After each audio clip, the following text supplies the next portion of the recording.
Hello and welcome all of you to the online study platform of PCM tutorials. आज हम लोग solution chapter 12th class solution chapter का एक topic ideal and non ideal solution cover up करने वाले हैं। ठीक है, इसके पहले वाले लेक्चर में हम लोगों ने राउल्स लॉ डिस्कस किया था। ठीक है, तो राउल्स लॉ में भी आप सभी को याद होगा क्योंकि ideal and non ideal solution जो है वो राउल्स लॉ से काफ़ी ज़्यादा रिलेट करता है, और या फिर हम ये कहें कि उसी पे डिपेंड करता है। तो देखते हैं, सॉल्यूशन को हमने दो पार्ट में डिवाइड करके रखा है। एक सॉल्यूशन होता है आइडियल सॉल्यूशन और एक सॉल्यूशन होता है नॉन आइडियल सॉल्यूशन। सबसे पहला पॉइंट आइडियल और नॉन आइडियल सॉल्यूशन में हमें ये पता लगता है कि ऐसा सॉल्यूशन जो भी राउल्स लॉ को फॉलो करे, ऐसा कोई भी सॉल्यूशन जो अपनी हर कंडीशन में राउल्स लॉ को फॉलो करता है, उस सॉल्यूशन को हम कहते हैं आइडियल सॉल्यूशन। और उसके जस्ट अपोजिट ऐसा सॉल्यूशन जो राउल्स लॉ को फॉलो ना करे, does not obey Raoult's law, जो राउल्स लॉ को ओबे करे वो है आइडियल सॉल्यूशन, और जो राउल्स लॉ को ओबे ना करे वो है नॉन आइडियल सॉल्यूशन। अब राउल्स लॉ ने हमें क्या बताया था? तो आप लोगों को याद होगा, राउल्स लॉ ने हमें प्रेशर निकालना बताया था, जिसमें उन्होंने ये बताया था कि pressure, partial pressure is directly proportional to mole fraction, या फिर हम ये कहें कि partial pressure is the product of mole fraction and the pressure of that component in the pure state. और इसकी मदद से आप लोगों को याद होगा, राउल्स लॉ ने हमें एक ये ग्राफ डिज़ाइन करके दिया था जिसमें टोटल प्रेशर जो है वो pressure of A plus pressure of B था। ठीक है, जिसमें pressure of A is equals to था pressure of A in the pure state and its mole fraction in the solution, and pressure of B in the pure state and its mole fraction in the solution। तो जो भी solution Raoult's law को follow करे, जो भी solution इस graph को follow करे, जो भी सॉल्यूशन इस गिवन इक्वेशन को फॉलो करे, वो आइडियल सॉल्यूशन है। जस्ट अपोजिट ऐसा सॉल्यूशन जो राउल्स लॉ को फॉलो ना करे, ऐसा सॉल्यूशन जो राउल्स लॉ की इक्वेशन को फॉलो ना करे, ऐसा सॉल्यूशन जो इस ग्राफ को डिविएशन में कोई और ग्राफ दे, ऐसे सॉल्यूशन को हम कहते हैं non ideal solution.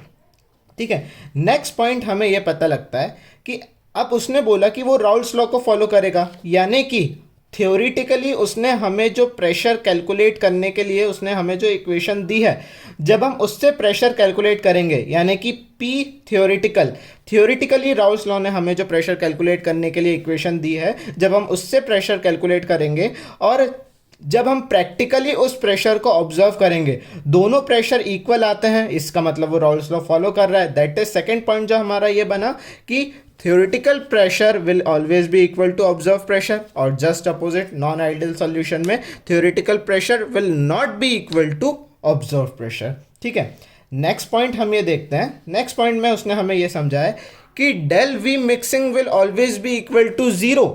del V mixing का मतलब होता है चेंज इन वॉल्यूम।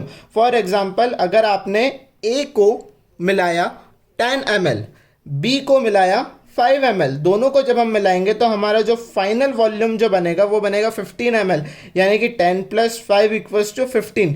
तो वॉल्यूम में क्या कोई चेंज आया? जैसे कि हमने यहाँ पे टोटल जो कंपोनेंट लिया था A और B को मिला के, वो टोटल लिया था 15 ml, जब हमने दोनों को मिला दिया तो जो A भी जो बना वो भी बना हमारा 15 ml।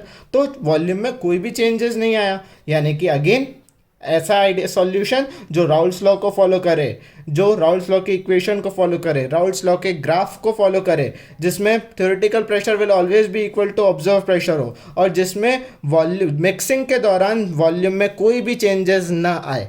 ठीक है, उस सॉल्यूशन को हम कहते हैं आइडियल सॉल्यूशन, और यहाँ पे उसका जस्ट अपोजिट ऐड हो जाएगा, यानी कि यहाँ पे मिक्सिंग के दौरान जो वॉल्यूम है उसमें चेंजेस आ जाएगा। समझने की कोशिश करें, अगर हमने A जो है वो यहाँ पे लिया 10 ml, B जो है वो यहाँ पे हमने लिया 5 ml, तो यहाँ पे जो A और B जो फॉर्म होगा वो हो सकता है कि वो 20 ml फॉर्म हो जाए, या हो सकता है कि वो 10 ml फॉर्म हो जाए, क्योंकि उसने बोला not equal to zero, change जो है वो जीरो के बराबर नहीं होगा, और यहाँ पे चेंज जो है वो जीरो के बराबर है। ठीक है, लेकिन यहाँ पे चेंज जीरो के बराबर नहीं होगा, इसका मतलब हो सकता है कि वॉल्यूम इंक्रीज हो जाए और हो सकता है कि वॉल्यूम डिक्रीज हो जाए। ठीक है, तो ये 4 पॉइंट हो गए। नेक्स्ट पॉइंट पे अगर हम आते हैं तो नेक्स्ट पॉइंट हमें ये समझाता है कि अगर इस बीकर में A रखा हुआ है ना, इस बीकर में A रखा हुआ है और इस बीकर में B रखा हुआ है, प्योर B रखा हुआ है, तो ए के पार्टिकल्स के बीच में इंटरमॉलिक्यूलर फोर्स ऑफ अट्रैक्शन होगा, उसी तरीके से बी के पार्टिकल्स के बीच में भी इंटरमॉलिक्यूलर फोर्स ऑफ अट्रैक्शन होगा। जब हम ए के इंटरमॉलिक्यूलर फोर्स ऑफ अट्रैक्शन को ब्रेक करेंगे और बी के भी इंटरमॉलिक्यूलर फोर्स ऑफ अट्रैक्शन को ब्रेक करेंगे ताकि ए और बी कंबाइन हो सके, तो जब ए एंड बी फॉर्म होगा तो उनके बीच में भी कुछ फोर्स ऑफ अट्रैक्शन होगा। तो कुल मिला के देखा जाए तो A B and A B का जो फोर्स ऑफ अट्रैक्शन है, इंटरमॉलिक्यूलर फोर्स ऑफ अट्रैक्शन है, वो इक्वल रहेगा, कोई भी चेंजेस नहीं होगा। और अगेन वो कौन सा सॉल्यूशन होगा? Ideal solution. लेकिन अगर हम नॉन आइडियल की बात करेंगे तो ए एंड बी और ए बी का जो फोर्स ऑफ अट्रैक्शन है वो आपस में बराबर नहीं होगा।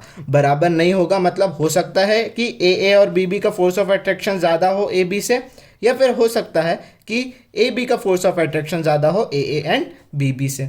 ठीक है, दोनों केस हो सकते हैं और इन केसेस को हम आगे डिस्कस करेंगे। ठीक है, और फाइनल और जो आखिरी पॉइंट आया वो आपका क्या आया कि डेल एच मिक्सिंग जो है वो भी इक्वल्स टू 0 होगा। डेल एच मिक्सिंग का कहने का मतलब ये है कि जैसा कि मैंने बताया हम ए और बी को मिला के बना रहे हैं 2AB, है ना। अब हमारे पास मान के चलो यहाँ 2 A के मॉलिक्यूल हैं, 2 B के मॉलिक्यूल हैं। पहले हमें ए के बॉन्ड को ब्रेक करना पड़ेगा। जब हमें ए के बॉन्ड को ब्रेक करना पड़ेगा तो हमें उसे एनर्जी देनी पड़ेगी। तो वो एनर्जी मैंने दी इसे +5 एग्जाम्पल, है ना। +5 मैं इसलिए लिख रहा हूँ क्योंकि हमने इसे एनर्जी दी है और 5 कोई भी एक जनरल नंबर है ना। हमें ये मान के चलना है कि मान के चलो हमने इसे एनर्जी +5 दी है। ठीक है, फिर इसके बाद वैसे ही हमें बी के बॉन्ड को भी ब्रेक करना पड़ेगा ताकि हम ए बी फॉर्म कर सकें, तो इसको भी मैंने एनर्जी दी 5। अब यहाँ पे 2 ए के मॉलिक्यूल मिले, 2 बी के मॉलिक्यूल मिले। ठीक है, तो जब दोनों ए और बी कंबाइन होंगे तो हमें 2 ए बी के मॉलिक्यूल मिलेंगे। जब भी बॉन्ड फॉर्म होता है तो एनर्जी रिलीज होती है, जब भी बॉन्ड ब्रेक होता है तो हमें उसे एनर्जी देनी पड़ती है। अब एनर्जी रिलीज हुई तो एक बॉन्ड के जब ए बी बॉन्ड फॉर्म हुआ तो -5 एनर्जी रिलीज हुई, तो जब 2 होंगे तो टोटल एनर्जी हो जाएगी -10।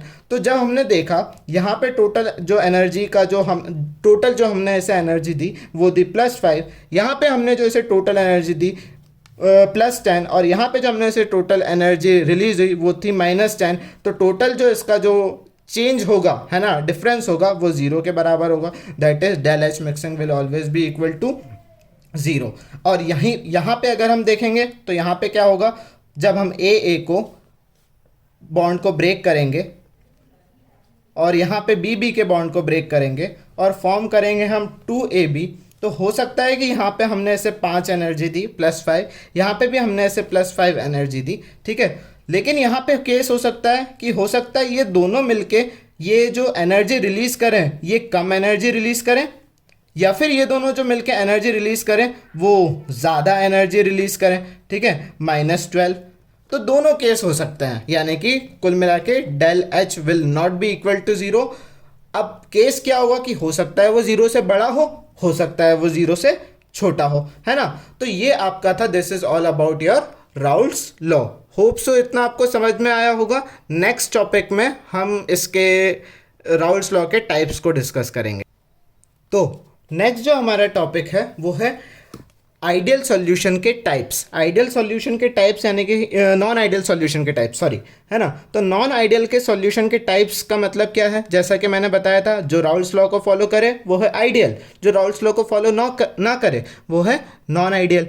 अब आइडियल सॉल्यूशन के कंपैरेटिवली अगर जैसे कि मैंने बताया था del H mixing will always be equals to 0 ideal में, del V mixing will always be equal to 0, यानी कि कोई भी चेंजेस नहीं होगा, है ना। तो अगर ऐसा कुछ होगा यानी कि नॉन आइडियल के केस में या तो वो डेल एच मिक्सिंग जो है, डेल्टा एच मिक्सिंग जो है वो या तो 0 से बड़ा होगा या फिर वो 0 से छोटा होगा। उसी के बेसिस पे आइडियल सॉल्यूशन को जो है वो हमने 2 पार्ट में डिवाइड किया है। नॉन आइडियल सॉल्यूशन को हमने 2 पार्ट में डिवाइड किया है। ऐसा सॉल्यूशन जो हमें पॉजिटिव डिविएशन दे, है ना, पॉजिटिव डिविएशन दे, और ऐसा सॉल्यूशन जो हमें नेगेटिव डिविएशन दे। अब पॉजिटिव डिविएशन का कहने का मतलब क्या है यहाँ पे समझिए ज़रा। ये जो मैंने डैश लाइन बनाई है ब्लैक कलर से, ये आपका आइडियल राउल्स लॉ है ना। ये क्या है आपका आइडियल राउल्स लॉ। अब आइडियल राउल्स लॉ है। अब हमने बोला पॉजिटिव डिविएशन यानी कि यहाँ पे क्या था, इसके वेपर्स थे इस जगह पे, है ना, प्रेशर था, और यहाँ पे था मोल फ्रैक्शन। सिमिलरली यहाँ पे भी प्रेशर था और यहाँ पे क्या था, मोल फ्रैक्शन। ठीक है, अब मैंने बोला कि उसने पॉजिटिव डिविएशन शो किया। पॉजिटिव डिविएशन शो किया यानी कि राउल्स लॉ के कंपैरेटिवली जो उसका जो कर्व है वो थोड़ा सा ऊपर से गया। आइडियल इक्वेशन के कंपैरेटिवली जो हम कैलकुलेटेड ग्राफ बनाएंगे, कैलकुलेटेड ग्राफ के कंपैरेटिवली जो नॉर्मल ग्राफ है वो उसके थोड़े से ऊपर से गया, यानी कि उसने पॉजिटिव डिविएशन शो किया। ठीक है, कैलकुलेटेड राउल्स लॉ के अकॉर्डिंग अगर वो ग्राफ जो है वो नीचे से गया, अगर जो ग्राफ है वो नीचे से गया, यहाँ पे भी ग्राफ जो है वो नीचे से गया, तो उस केस में हम उसे क्या कहेंगे, नॉन नेगेटिव डिविएशन। ठीक है, अब आप लोग ऑब्जर्व कर पा रहे होंगे कि यहाँ पे क्या हो रहा है, वेपर्स बढ़ गए, प्रेशर बढ़ गया, यानी कि ऑब्वियस सी बात है क्या बढ़ गए, वेपर्स बढ़ गए। वेपर्स बढ़ गए यानी कि इससे मुझे क्या समझ में आ रहा है, जब मैंने ए और बी को मिलाया और ए बी फॉर्म किया तो ए बी के बीच में फोर्स ऑफ अट्रैक्शन जो था वो काफ़ी वीक था, क्योंकि वो ए बी स्टेट में रहना ही नहीं चाह रहा था, वो चाह ही नहीं रहा था कि मैं ए बी स्टेट में रहूं, है ना। इनके बीच का फोर्स ऑफ अट्रैक्शन काफ़ी वीक था। जब ये वीक था तो ये सॉल्यूशन स्टेट में ना रह के ये बार बार वेपर स्टेट में जा रहा था। जब ये वेपर स्टेट में जा रहा था, जिसकी वजह से यहाँ पे जो प्रेशर है ग्राफ में, हमें उस प्रेशर में इंक्लाइन मिला, प्रेशर बढ़ गया। लेकिन यहाँ पे ए बी का फोर्स ऑफ अट्रैक्शन ज़्यादा था। जब ए बी का फोर्स ऑफ अट्रैक्शन ज़्यादा था, जिस वजह से हमें ग्राफ में डिप्रेशन मिला, मतलब प्रेशर जो है वो कम हो गया, और प्रेशर अगर कम हो गया, फोर्स ऑफ अट्रैक्शन ज़्यादा था, जिसकी वजह से वेपर प्रेशर जो है यहाँ पे कम हो गया। अब आप लोग सोचिए कि अगर कोई कंपोनेंट है ना, यहाँ पे ए बी कंपोनेंट है, ए बी कंपोनेंट का फोर्स ऑफ अट्रैक्शन वीक है, यानी कि वो बहुत जल्दी वेपर स्टेट में जा रहा है, बहुत जल्दी वेपर स्टेट में जा रहा है। इसका मतलब उसका बॉइलिंग पॉइंट जो है वो सिंपली क्या है, काफ़ी कम है, क्योंकि वो बहुत वैसे ही वो वेपर स्टेट में जा रहा है। वैसे ही अगर वो वेपर स्टेट में जा रहा है और जब हम उसे ऑयल बॉयल करना चालू करेंगे तो वो बहुत कम टेम्परेचर पे वो वेपर स्टेट में चले जाएगा, दैट इज कि उसका बॉइलिंग पॉइंट काफ़ी कम हो जाएगा। तो देखो ज़रा क्या हमारे पास स्टेटमेंट आया कि वीक फोर्स ऑफ अट्रैक्शन होगा तो वेपर ज़्यादा होंगे, ए बी का वीक फोर्स ऑफ अट्रैक्शन होगा तो वेपर ज़्यादा होंगे, तो बॉइलिंग पॉइंट कम हो जाएगा। लेकिन फोर्स ऑफ अट्रैक्शन अगर यहाँ पे कम होगा तो बॉइलिंग पॉइंट जो है वो सिंपली क्या हो जाएगा, इंक्रीज हो जाएगा। फोर्स ऑफ अट्रैक्शन अगर यहाँ पे स्ट्रांग होगा तो वेपर्स कम होंगे, है ना। फोर्स ऑफ अट्रैक्शन स्ट्रांग यानी कि ए बी स्टेट में रहना चाह रहे हैं, है ना, वो लाइकली है उस स्टेट में रहने के लिए, चाह रहे हैं उस स्टेट में रहना, जिसकी वजह से वेपर्स कम फॉर्म होंगे। और जब भी वेपर्स कम फॉर्म होंगे इसका मतलब ये कि उसका बॉइलिंग पॉइंट बढ़ गया है, यानी कि वो वेपर स्टेट में जाना ही नहीं चाह रहे हैं, वो बॉयल होना ही नहीं चाह रहे हैं। उन्हें वेपर स्टेट में ले जाने के लिए हमें एनर्जी देनी पड़ेगी। Is that clear? Next point पे आते हैं।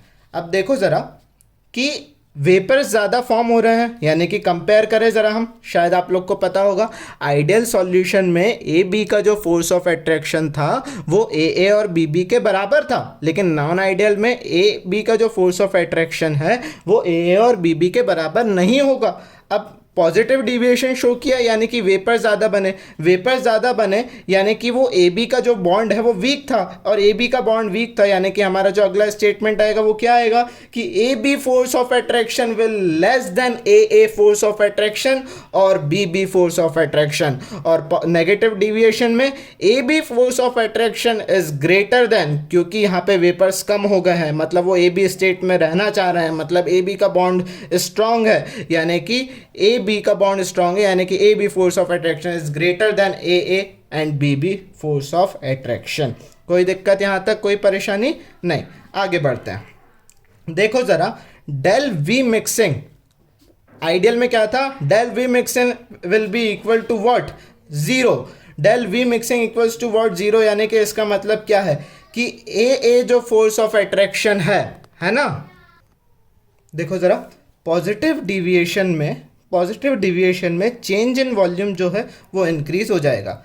चेंज इन वॉल्यूम इंक्रीज हो जाएगा मतलब देखो ज़रा, मैंने जैसे कि बताया ए बी का फोर्स ऑफ अट्रैक्शन वीक है, ए बी का फोर्स ऑफ अट्रैक्शन यहाँ पे स्ट्रांग है।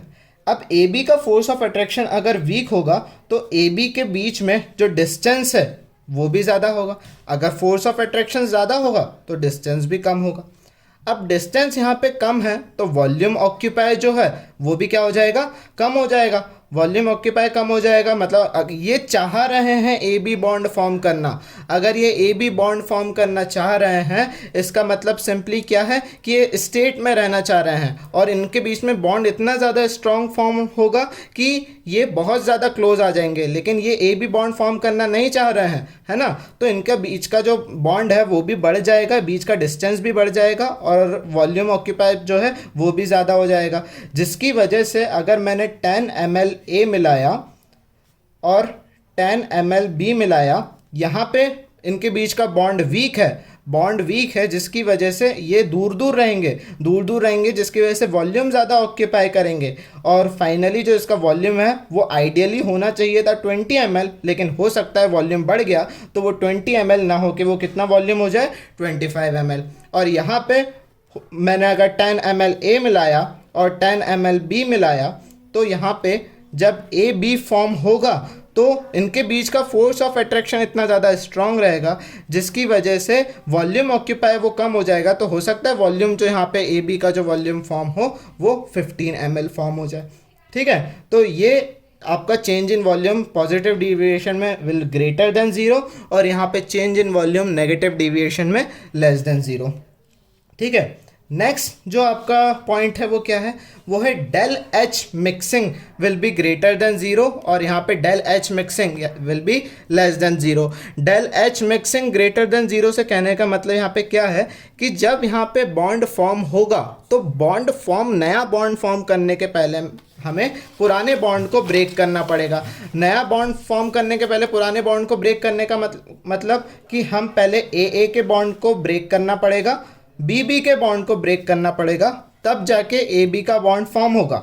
ठीक है, अब ए के बॉन्ड को ब्रेक करने में अगर मान लो यहाँ पे 5 अमाउंट ऑफ एनर्जी हमें देनी पड़ी, है ना, तो हमने कोई भी एक नंबर, ये इमेजिनरी नंबर है, ऐसा होता नहीं है, लेकिन हम समझने के लिए सिर्फ मैं इस तरीके से बता रहा हूँ कि हमें अगर एनर्जी जो है वो 5 देनी पड़ी, बी के बॉन्ड को तोड़ने के लिए हमें एनर्जी जो है वो अगेन 5 देनी पड़ी, लेकिन यहाँ पे ये वाला जो बॉन्ड है वो फॉर्म होना ही नहीं चाह रहा था ए बी, है ना। अब ये बॉन्ड अगर फॉर्म होना ही नहीं चाह रहा है तो जिसकी वजह से क्या होगा कि यहाँ पे जो एनर्जी जो रिलीज होगी, क्योंकि जैसा मैंने बताया जब बॉन्ड फॉर्म होता है तो एनर्जी रिलीज होती है, यहाँ पे एनर्जी जो रिलीज हुई वो एनर्जी रिलीज हुई 3, है ना, -3, और 2 फॉर्म होंगे ए बी तो यहाँ पे अगेन दोबारा फॉर्म हुई एनर्जी रिलीज -3।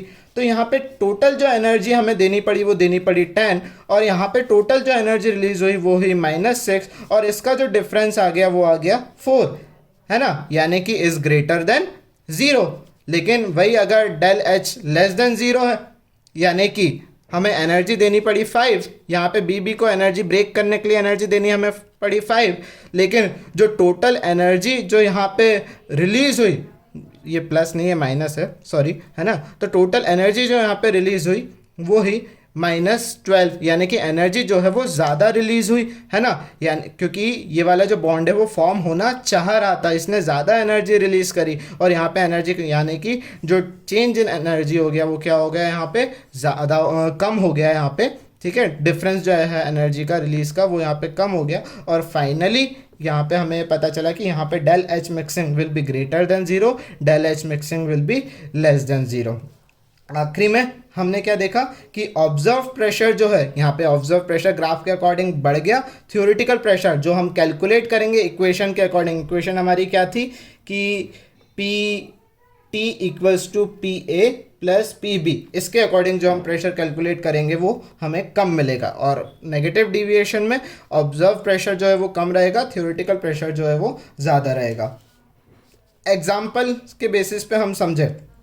ठीक है, अब आप लोगों को ये चीज़ तो बहुत अच्छे से पता है कि वैन डर वाल फोर्स ऑफ अट्रैक्शन जो होता है ना, वैन डर वाल फोर्स ऑफ अट्रैक्शन जो है वो वीक होता है और हाइड्रोजन बॉन्डिंग जो होती है वो स्ट्रांग होती है। तो यहाँ पे मैंने एग्जांपल लिया है ethyl alcohol and water, acetone and benzene, यानी कि यहाँ पे ए बी का फोर्स ऑफ अट्रैक्शन अगर वीक है तो हो सकता है कि इथाइल अल्कोहल और वाटर के मॉलिक्यूल में वैन डर वाल फोर्स ऑफ अट्रैक्शन होगा जिसकी वजह से बॉन्ड भी वीक होगा, जिसकी वजह से वेपर्स भी ज़्यादा बन रहे होंगे और इसने पॉजिटिव डिविएशन शो किया होगा। लेकिन HCl एंड वाटर, यहाँ पे हाइड्रोजन बॉन्डिंग फॉर्म हो रही है।